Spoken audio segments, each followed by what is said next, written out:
So for this video, we're just really going to look at sway values, and we're looking at the pelvis and the thorax, which is the chest. Got two golfers here. I'm not going to tell you which one is which for the moment because that's kind of part of the point of this video. But just looking at the sway values and the fact that sometimes people are very, let's say, interested in the sway values in the early phase. So let's say from, let's say, shaft kind of set up into shaft parallel or P2 position in backswing and then making judgments on there. And absolutely can tell a little bit of the story, but I really think it's a very small chapter. And we really need to look at the whole movement in the backswing, and we need to look at both segments. So how they interact the pelvis and the chest or the thorax together. So for both these players, we have both those values present. So on the left-hand side, with this player, I've got the pelvis sway. On the right-hand side, I've also got pelvis sway. And then left-hand side, we've got thorax sway, which is chest sway. And again, the same on the right-hand side. A T indicates that that segment has moved more towards the target at whatever stage we're looking at in the backswing. And A would indicate that that segment has moved more further away from the target at that point in the backswing. So simply bringing both these players to shaft parallel in their respective backswing positions just to give us a point of reference. I'm not saying that that has to be the point of reference, just simply a point of reference, roughly around the same point in the golf swing where the club head has traveled to. And we look at those same values. So on the right-hand side, chest sway of 3.52, 3.5 centimeters. The left-hand side, chest sway 2.63, 2.5.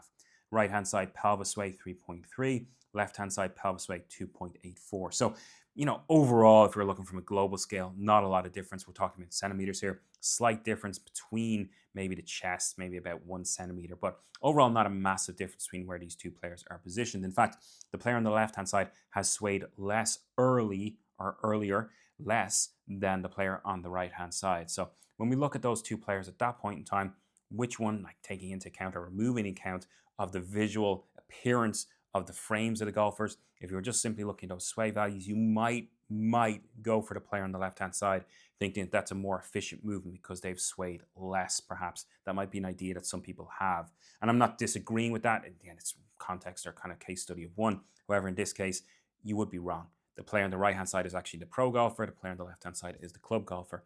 Now, really, how do I know that? Because I know the players. Really, how would you know that? You don't really. The only way to really tell would be for me to play these videos forward.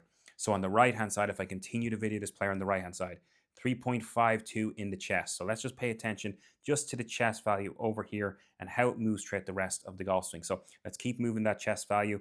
And you'll actually see as the player gets kind of further into that backswing position, it actually reaches a maximum point nearly up to the top of the backswing there, just before transition, 5.4. So the chest has moved an additional, let's say, 2 centimeters from shaft parallel or P2 to P4 top of backswing. So let's bring them back into that shaft parallel position. And let's have a look then at the pelvis sway of that same player. So pelvis sway 3.30 A away. Let's see how they move from further on in. And here's where we really see that pelvis actually start to move back towards the target. So that A value decreasing as we nearly get to a T value right there just before transition. So when we kind of looked at that first section for this player, 3.30 centimeters away from the target, when we actually look at that top of backswing position, nearly 1 centimeter towards target. So the chest has moved slightly further away. The pelvis has actually moved slightly closer. So let's bring them back down to that same position we started. Let's have a look now at the player on the left-hand side. So let's have a look at the pelvis sway, 2.84. Let's see what happens with that further on to the backswing. This value keeps increasing, till we get to nearly 8.5 centimeters of sway into that backswing. So this player on the left-hand side has really continued that movement. So although being a lower number earlier in the sway value, has continued in that same direction, that same trend, that same flow with that pelvis that started off at 0 as we default to all players when we're looking at sway values, but has continued into that backswing, moving further away till we get to a maximum value of 8.5 centimeters, which when you're looking at kind of an inches perspective is just maybe just over 3.5 inches, let's say, as a value. And then when we look and go back down to that same player and we look at the chest motion, and again, 2.63, let's work our way up to the top here. What value do we get at the top of the backswing? We get 0.49. So that chest has actually moved closer. So these two players, although very close early at position 2, shaft parallel, have from then on moved in staggeringly different directions, complete opposites. Player on the left-hand side, the chest has moved closer to target, the pelvis has moved further away. The player on the right-hand side, our professional golfer, the pelvis has actually moved a little closer to the target while the chest has moved further away.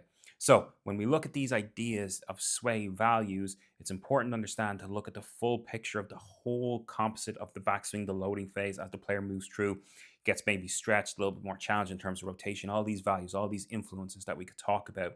But it's really important to look at the whole movement. And that's why I prefer to look at graphs in essence, is to really see the flow, the shape of the movement throughout the whole backswing. You get a much better picture of how the player is moving through all segments, really. So that would be the first idea I would say. Always have a look at the whole phase. Now, when you look at it, obviously the player on the left-hand side, that's quite a common, let's say, movement pattern that we see. We see that pelvis swing more away, the chest moving towards target, that nearly kind of reverse action between those segments. So you've seen that pattern before. The player on the right-hand side, maybe a little bit excessively with the chest away, but again, this player is a very, very accomplished player on the right-hand side, so who are we to judge when they do what they do on the golf course? So overall, just having a look at the whole picture, always then really looking at the two values together, the pelvis and the chest. They are the interactions. The pelvis, in my opinion, simply my opinion, has more influence.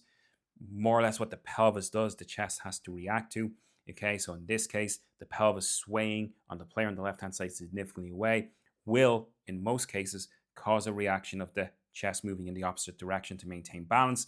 And then again, you have the rotational issues, the extension of the spine, perhaps influencing that number as well. Player on the right-hand side, perhaps not having those same issues. But even just going back to the original point, look at things early on, absolutely. But always, if you can, look at the global picture. How does the player move throughout the whole phase of, say, the backswing, transition, downswing, as opposed to just one position? One position can be very misleading. Again, going back to this example, both players looked very efficient at position two in terms of the sway values. Nothing to get alarmed about. Even again, the player on the left-hand side, who we're going to see later on has more issues, was less swayed. So you would be kind of less concerned, perhaps, than the player on the right-hand side who had more sway early, but was moving overall in a much better relationship between the chest and the pelvis in terms of the whole golf swing. So always having a look at the global movement, the overall movement, the shape, graph if possible. Really, really helpful as opposed to one position, one point in time. And then always looking at the relationships between those two segments. Then once you've established that, then by all means, go and see why the player does that. Is it intention? Is it restriction? Is it coaching? Why are they moving in that way? Sometimes you can solve it by just having a conversation. But overall, always looking at the global movement, especially when it comes to these sway values.